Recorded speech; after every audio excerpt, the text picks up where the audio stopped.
Hello students, તો આજે આપણે ફર્સ્ટ સ્ટાર્ટ કરશું સ્ટોક ન્યુટ્રિશન કે સ્ટોક સંકેત પદ્ધતિની. વૈજ્ઞાનિક આલ્ફ્રેડ સ્ટોકે એક પદ્ધતિ દર્શાવી કે જેના વડે આપણે આપેલા પદાર્થના અણુસૂત્રને ધાતુના ઓક્સિડેશન આંક સાથે દર્શાવી શકીએ. હવે અહીંયા આપણને થોડાક એક્ઝામ્પલ આપેલા છે, એની અંદર અલગ અલગ ધાતુઓ મેન્શન કરેલી છે. તો આપણે સ્ટોક નોટેશન પ્રમાણે એ ધાતુને ઓક્સિડેશન આંક સાથે દર્શાવવાની છે. તો આપણે ફર્સ્ટ પહેલું કરવું પડશે કે ધાતુનો ઓક્સિડેશન આંક શોધવો પડે અને પછી સ્ટોક નોટેશન કે સ્ટોક સંકેત પદ્ધતિ દ્વારા એનો ઓક્સિડેશન આંક દર્શાવવો પડે. તો સ્ટોક પદ્ધતિ છે શું? સ્ટોક સંકેત પદ્ધતિ. તો એક સિમ્પલ એક્ઝામ્પલથી વાત કરીએ કે NaCl છે, તો NaClમાં સોડિયમ છે એનો ઓક્સિડેશન આંક આપણે જાણીએ છીએ કે +1 છે. તો ધાતુના સિમ્બોલ પછી કાઉન્સની અંદર આપણે ઓક્સિડેશન આંક છે એ રોમન નંબરમાં દર્શાવવાનું છે અને ત્યારબાદ ઋણ આયન છે એઝ ઇટ ઇઝ. તો આનાથી થશે શું કે આપણને આપેલી ધાતુ છે એના માટેનો ઓક્સિડેશન આંક છે એ સાથે જ દર્શાવેલો હોય તો એના રિલેટેડ કોઈ કન્ફ્યુઝન ના રહે. અને ધાતુ છે એ એવા તત્વો છે કે જેના ઓક્સિડેશન આંક અલગ અલગ મળી શકે. ફોર એક્ઝામ્પલ Fe છે, તો Fe ધાતુ છે એ +2 અને +3 એમ બે અલગ અલગ ઓક્સિડેશન આંક ધરાવે છે. કોપર જેવી ધાતુ છે તો એના માટે +1 અને +2 બે અલગ અલગ ધાતુ છે. જ્યારે Mn જેવી ધાતુ છે તો Mn જેવી ધાતુ છે એ સામાન્ય રીતે +2થી લઈને 7 સુધીના અલગ અલગ ઓક્સિડેશન આંક દર્શાવે. તો એવા સમયે કન્ફ્યુઝન ઊભું થાય કે આપેલા સંયોજનમાં ધાતુ છે એનો ઓક્સિડેશન આંક કેવો હશે. તો સ્ટોક નોટેશન પદ્ધતિ દ્વારા આપણે એ એક સાથે ધાતુના નામની સાથે તેનો ઓક્સિડેશન આંક દર્શાવી શકીએ, જેથી કરીને કન્ફ્યુઝન ના રહે. તો એક્ઝામ્પલ છે આપણને અહીંયા દર્શાવેલું છે, એની અંદર આપણને થોડાક ઉદાહરણ આપ્યા છે જેને આપણે સ્ટોક નોટેશન દ્વારા દર્શાવવાના છે. તો આપેલા કોયડામાં આપણને જે એક્ઝામ્પલ્સ આપ્યા છે એની બધાની આપણે ફટાફટ ડિસ્કશન જોઈએ. તો પહેલાં 3 એક્ઝામ્પલ HAuCl4, Tl2O અને FeO. તો આપણે આની અંદર ધાતુઓના ઓક્સિડેશન આંક જેની નીચે અંડરલાઇન કરેલી છે એના ઓક્સિડેશન આંક સૌપ્રથમ શોધવા પડશે. તો હાઇડ્રોજન આપણે જાણીએ છીએ કે હાઇડ્રોજન +1 ઓક્સિડેશન અવસ્થામાં હોય, તો હાઇડ્રોજન માટે એક હાઇડ્રોજન હોવાથી +1. ગોલ્ડ છે એનો આપણને ખબર નથી એટલે એના માટે આપણે કહીએ X. અને ક્લોરીન ટોટલ 4 છે, એક ક્લોરીન -1 આપે, 4 ક્લોરીન -4 આપશે, તેથી ટોટલ છે એ 0 ઓક્સિડેશન આંક થવો જોઈએ. તો એનો મતલબ એમ કે આ ઇક્વેશનને સોલ્વ કરીએ તો X બરાબર આપણને સિમ્પલી અહીંયા મળશે +3.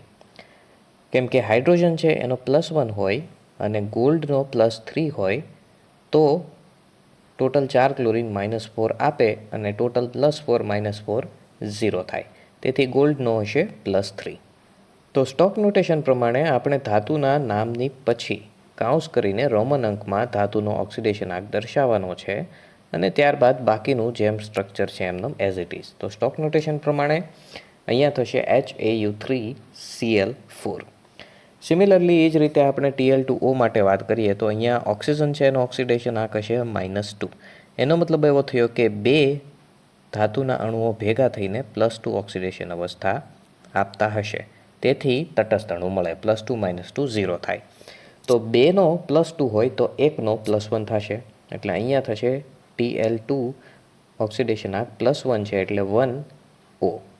અને એ જ રીતે FeOની અંદર ઓક્સિજન છે એ -2 આપતું હોય તો એક Fe છે એ +2 આપતું હશે, તેથી તટસ્થ અણુ મળે. તો અહીંયા થશે Fe2O.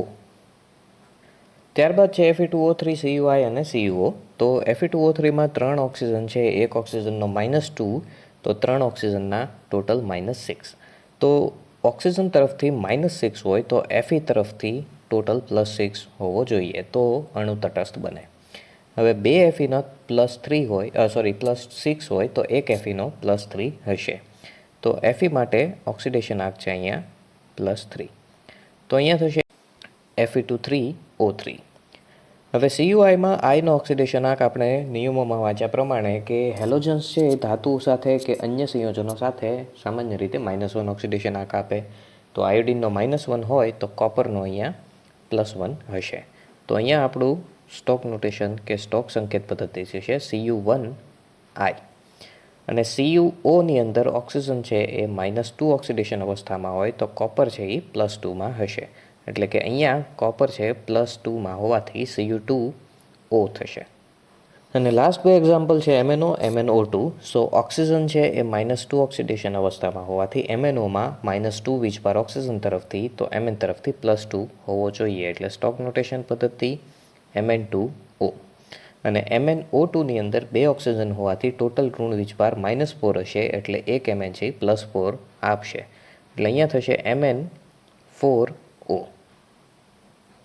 ત્યારબાદ છે આપેલી પ્રક્રિયાને આપણે રેડોક્સ પ્રક્રિયા પ્રમાણે દર્શાવવાની છે, અને એની સાથે સાથે ઓક્સિડેશન અને રિડક્શન પામતી સ્પીસીઝ અને ઓક્સિડેશન કરતા અને રિડક્શન કરતા પદાર્થો છે એ આપેલી રિએક્શનમાં આપણે શોધવાના છે. તો એના માટે આપણે આપેલી પ્રક્રિયામાં દરેક સ્પીસીઝ કે દરેક અણુઓની અંદરના પરમાણુઓ એના ઓક્સિડેશન આંક છે આપણે પહેલાં તો તારવવા પડે, પછી આપણે ઓક્સિડેશન કરતાં રિડક્શન કરતાં કે ઓક્સિડેશન જેનું થયું કે રિડક્શન જેનું થયું એ પદાર્થો આપણે તારવી શકીએ. તો આપણે બધા માટે ઓક્સિડેશન આંક જોઈએ. તો પહેલું છે Cu2O. હવે અહીંયા જે તત્વયોગમિતીય ગુણાંકો આપેલા છે 2, 6 વગેરેની આપણે અહીંયા ખાસ કંઈ જરૂર નથી. આપણો જે ટાર્ગેટ છે એના માટે એની સંખ્યા કોઈ પણ હોય, ડઝન્ટ મેટર, આપણે ઓક્સિડેશન આંક ફર્સ્ટ શોધીએ. તો Cu2Oની અંદર ઓક્સિજન છે એ આપણને -2 આપતું હોય તો 2 કોપર ભેગા થઈને +2 આપશે. હવે 2નો +2 તો 1 કોપર છે અહીંયા +1 ઓક્સિડેશન અવસ્થામાં હશે.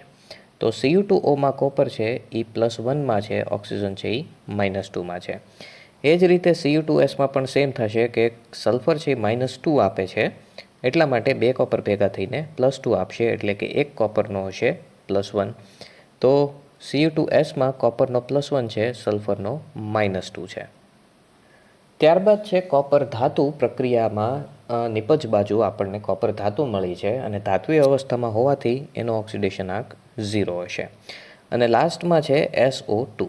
હવે સલ્ફર અને ઓક્સિજન બંને વિદ્યુત ઋણ તત્વો છે, પણ ઓક્સિજન છે વધારે વિદ્યુત ઋણ હોવાથી એ ઋણાયન બનશે, સલ્ફર છે ધનાયન બનશે. તો 2 ઓક્સિજન ભેગા થઈને -2 -4 આપશે.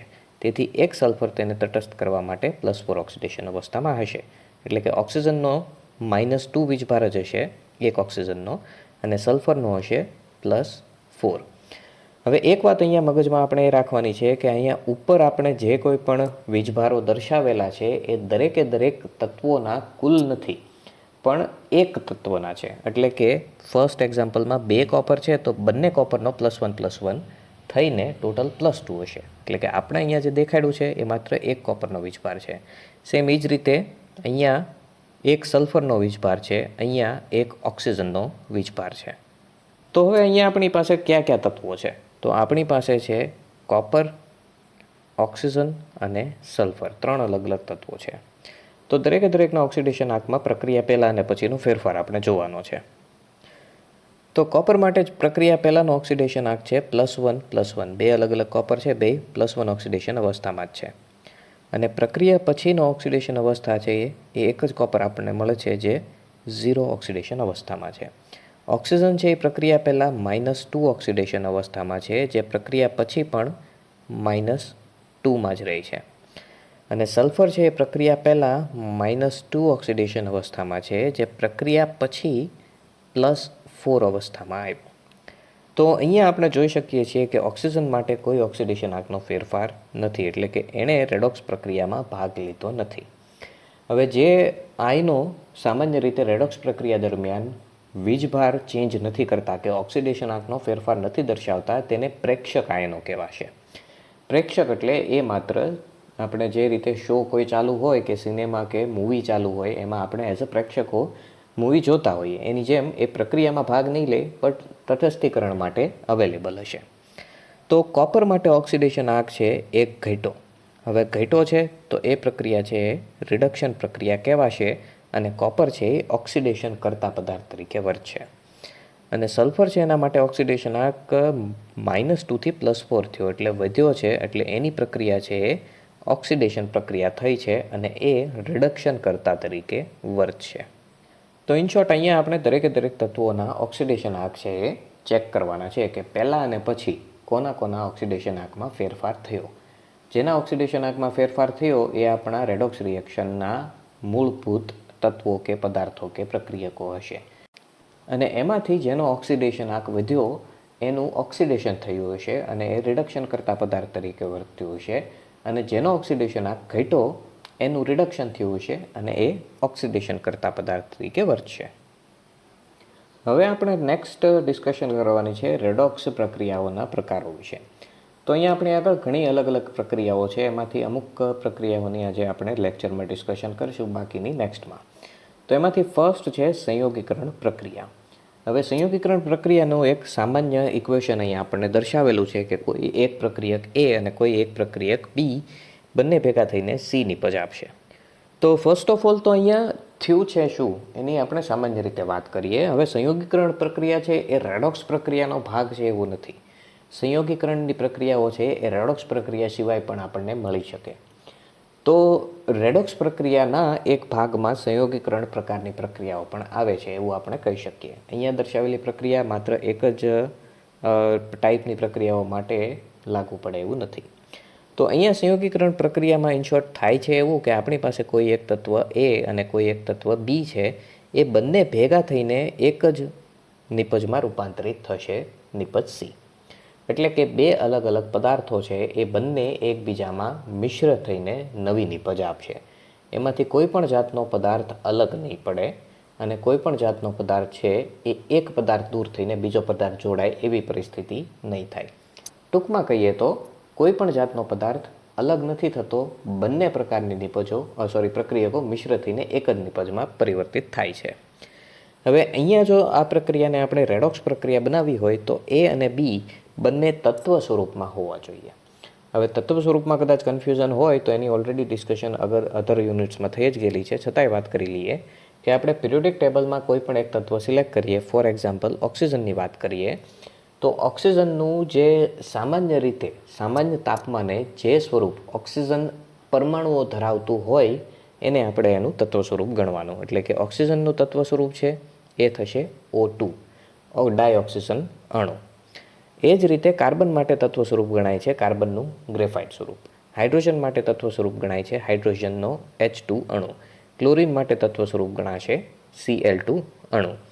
એટલે કે અહીંયા આપણે દરેક એક્ઝામ્પલમાં જોઈ શકીએ છીએ કે એક જ પ્રકારના તત્વો છે એ ઇન્વોલ્વ છે અને એનાથી બનેલા અણુઓ છે જે સામાન્ય રીતે નોર્મલ તાપમાન અને દબાણે સ્થાયી છે એ એના તત્વ સ્વરૂપો ગણાશે. તો બધી જ દહન પ્રક્રિયામાં તત્વ સ્વરૂપમાં ડાયોક્સિજનનો ઉપયોગ થાય છે અને તે જ પ્રમાણે ડાયોક્સિજન સિવાયની અન્ય તત્વો ધરાવતી અન્ય પ્રક્રિયાઓ રેડોક્સ પ્રક્રિયા છે. આ પ્રકારની કેટલીક પ્રક્રિયાઓ આપણને નીચે દર્શાવેલી છે. તો એક્ઝામ્પલ તરીકે કાર્બન એના તત્વ સ્વરૂપમાં છે, એટલે કે આપણે અહીંયા ગ્રેફાઇટ તરીકે વિચારવાનું રહેશે. એની પ્રક્રિયા ઓક્સિજન સાથે થાય તો એ દહન પ્રક્રિયા દરમિયાન કાર્બન ડાયોક્સાઇડ વાયુ ઉત્પન્ન થાય. તો અહીંયા કાર્બન અને ઓક્સિજન બંને શરૂઆતમાં તત્વ સ્વરૂપમાં જ છે. તો આપણે એના સામાન્ય રીતે ઓક્સિડેશન આંક અહીંયા જોઈએ તો ઉપર દર્શાવેલા છે એ પ્રમાણે કાર્બનના તત્વ સ્વરૂપમાં કાર્બન અને ઓક્સિજનના તત્વ સ્વરૂપમાં ઓક્સિજન બંને ઝીરો ઓક્સિડેશન અવસ્થામાં જશે. આ ઓલવેઝ બધા માટે લાગુ પડશે. દરેકે દરેક પદાર્થો જે એના તત્વ સ્વરૂપમાં હશે એમાં એનો ઓક્સિડેશન આંક શૂન્ય જશે. તો બંને 0-0 છે. એમાંથી કાર્બન ડાયોક્સાઇડના અણુમાં કાર્બન છે એનો +4 અને ઓક્સિજન છે એનો -2 થશે. તો કાર્બન માટે 0માંથી +4 થયો એટલે એનું ઓક્સિડેશન થયું. ઓક્સિજન માટે 0માંથી -2 થયું એટલે એનું રિડક્શન થયું. એ જ રીતે Mg અને N2 થી Mg3N2 બને. હવે એમાં Mgનો ઓક્સિડેશન આંક +2, નાઇટ્રોજનનો -3. બંને તત્વ સ્વરૂપમાં 0માંથી +2 અને 0માંથી -3માં રૂપાંતરિત થયા છે. તો જેનો વધ્યો એનું ઓક્સિડેશન, ઘટ્યો એનું રિડક્શન. ત્યારબાદ લાસ્ટ એક્ઝામ્પલ છે મિથેનનું દહન. હવે અહીંયા ખરેખર જોવા જઈએ તો જે ડેફિનેશન આપણને દર્શાવેલી છે સંયોગીકરણની, એ ડેફિનેશન અહીંયા પૂર્ણ થતી નથી. આ ખરેખર વિસ્થાપન પ્રકારની પ્રક્રિયા છે, છતાંય તે દર્શાવેલી છે આપણને સંયોગીકરણની અંદર. વિસ્થાપન પ્રક્રિયાઓ છે એમાં એક પદાર્થની અંદરના તત્વનું બીજા પદાર્થના તત્વ દ્વારા વિસ્થાપન થશે. એટલે કે એક પદાર્થ દૂર થઈને એની જગ્યાએ તત્વ દૂર થઈને બીજો તત્વ જોડાય. તો છતાંય પણ આપણને આપ્યું છે તો આપણે એની ડિસ્કશન ઇન્ક્લુડ કરીએ. તો મિથેનની અંદર કાર્બન છે એનો ઓક્સિડેશન આંક -4, હાઇડ્રોજનનો +1 છે, ઓક્સિજનનો 0 થશે. પ્રક્રિયાને અંતે કાર્બન ડાયોક્સાઇડ અને પાણી બને, જેના ઓલરેડી આપણને ઓક્સિડેશન આંક ખબર જ છે. હાઇડ્રોજન છે એનો ઓક્સિડેશન આંક +1 નો +1 જ રહેશે, એટલે કે એ પ્રેક્ષક આયન તરીકે વર્તે છે. તો કોના કોના બદલાણા? કાર્બન છે એનો -4 છે એમાંથી +4 થયો એટલે કે એનો વધ્યો એટલે એનું ઓક્સિડેશન થયું. ઓક્સિજન છે એનો 0માંથી -2 થયો એટલે એનું રિડક્શન થયું. તો કાર્બન છે એ રિડક્શન કરતા પદાર્થ થયો, ઓક્સિજન છે એ ઓક્સિડેશન કરતા પદાર્થ થયો. અને આ પ્રક્રિયા છે એને આપણે ખરેખર સંયોગીકરણની અંદર ગણી શકાશે નહીં. આ પ્રક્રિયા છે વિસ્થાપન પ્રક્રિયાનું ઉદાહરણ છે. ત્યારબાદ બીજું છે વિઘટન પ્રક્રિયાઓ. તો વિઘટન પ્રક્રિયાઓ છે એ સંયોગીકરણની વિરુદ્ધ પ્રક્રિયાઓ છે. જેમ સંયોગીકરણમાં આપણે જોયું કે બે અલગ અલગ પ્રકારના પ્રક્રિયકો ભેગા થઈને એક જ નિપજ બનાવે, એની જેમ અહીંયા ઊંધું થશે કે એક જ પ્રકારના પ્રક્રિયકમાંથી તૂટીને બે અલગ અલગ નિપજો બનશે. એટલે કે ઉપરની દરેક પ્રક્રિયાઓને આપણે જો ઊંધી દિશામાં વિચારીએ તો એ દરેકે દરેક પ્રક્રિયા છે વિઘટન પ્રક્રિયા થશે. અને સેમ એ જ રીતે વિઘટન પ્રક્રિયાની અંદર આપણે જે કોઈ પણ પ્રક્રિયાઓ જોઈએ એને ઊંધી કરીએ તો એ સંયોગીકરણની અંદર આપણે ગણી શકીએ. તો પરસ્પર વિરોધી પ્રક્રિયાઓ છે. તો જેમ આપણને દર્શાવ્યું છે કે વિઘટન પ્રક્રિયા સંયોગીકરણની વિરુદ્ધ પ્રક્રિયા છે. અને ચોકસાઈપૂર્વક કહીએ તો વિઘટન પ્રક્રિયામાં સંયોજન તૂટીને બે કે તેથી વધુ ઘટકોમાં વિભાજિત થશે. તે પૈકી ઓછામાં ઓછા એક ઘટક તત્વ અવસ્થામાં હોવું જોઈએ. એટલે કે એક તત્વ છે ઘટક છે એ તત્વ અવસ્થામાં મળે તો એવી પ્રક્રિયાને આપણે રેડોક્સ પ્રક્રિયામાં એડ કરી શકશું. એ સિવાયની કોઈ પણ અલગ વિઘટન પ્રક્રિયાઓ પણ મળી શકે. એવું જરૂરી કે નથી કે દરેકે દરેક વિઘટન પ્રક્રિયાઓ છે એ રેડોક્સ પ્રક્રિયાઓ જ હોય. એક્ઝામ્પલ તરીકે પાણીનો અણુ તૂટીને કે પછી વિઘટિત થઈને હાઇડ્રોજન અને ઓક્સિજન વાયુ બનાવે. હાઇડ્રોજન છે એની અંદર +1 છે અને ઓક્સિજન -2 છે. જ્યારે બંને તત્વ સ્વરૂપે રૂપાંતરિત થાય ત્યારે 0-0 ઓક્સિડેશન અવસ્થામાં આવશે. તો +1માંથી 0 અને -2માંથી 0. હાઇડ્રોજન છે એના માટે +1માંથી 0 એટલે ઓક્સિડેશન આંક ઘટ્યું એટલે રિડક્શન થયું. ઓક્સિજન માટે -2માંથી 0 થયું એટલે ઓક્સિડેશન આંક વધ્યું એટલે એનું થયું ઓક્સિડેશન. એ જ રીતે NaHમાંથી જ્યારે બંને તત્વો છૂટા પડીને સોડિયમ ધાતુ અને હાઇડ્રોજન ગેસ બનાવે ત્યારે +1માંથી 0 એટલે ઓક્સિડેશન આંક ઘટ્યો અને રિડક્શન થયું અને -1માંથી 0 એટલે ઓક્સિડેશન આંક વધ્યો અને ઓક્સિડેશન થયું. અને સેમ એ જ રીતે લાસ્ટ રિએક્શન અહીંયા દર્શાવેલી છે KClO3માંથી KCl અને O2. આ પ્રક્રિયા છે કદાચ ધોરણ 8માં વાયુઓની બનાવટ એકમની અંદર ઓક્સિજન બનાવવા વખતે મે બી આ પ્રક્રિયા મેન્શન કરેલી હશે, કદાચ યાદ હોય તો.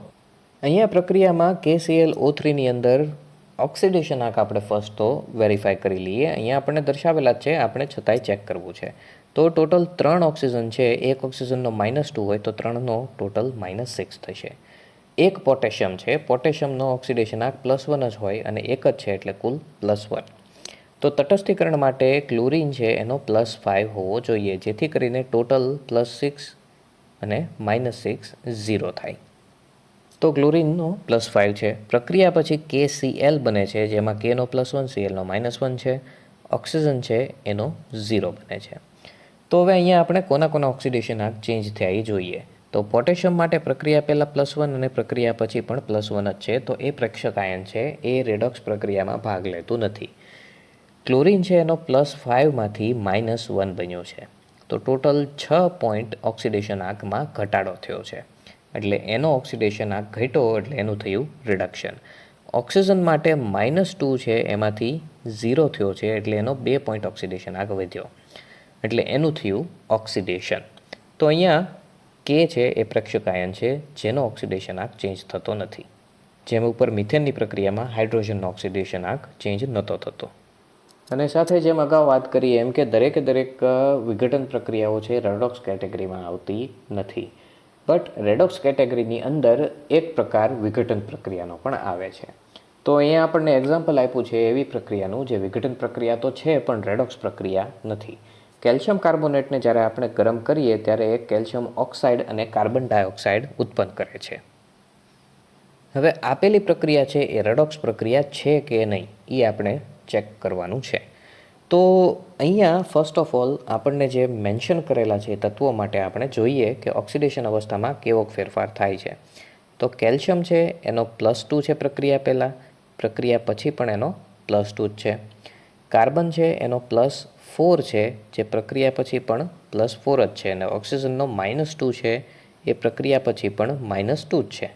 તો દેટ મીન્સ કે એક પણ તત્વનો ઓક્સિડેશન અવસ્થા બદલાણી નથી, તો કોઈ પણનું ઓક્સિડેશન કે રિડક્શન અહીંયા થયું ગણાશે નહીં. તેથી આપેલી પ્રક્રિયા છે એ રેડોક્સ પ્રક્રિયા નથી. હવે નેક્સ્ટ લેક્ચરથી આપણે વિસ્થાપન પ્રક્રિયા વિશેની ચર્ચા આગળ વધારશું. અહીંયાના એક્ઝામ્પલ્સમાં કોઈમાં કંઈ કન્ફ્યુઝન જણાય તો પૂછી લેજો, જેથી કરીને આવતી વખતે આપણે નેક્સ્ટ લેક્ચરમાં ફર્સ્ટ એનું રિપિટેશન કરીએ અને પછી આગળ વધીએ.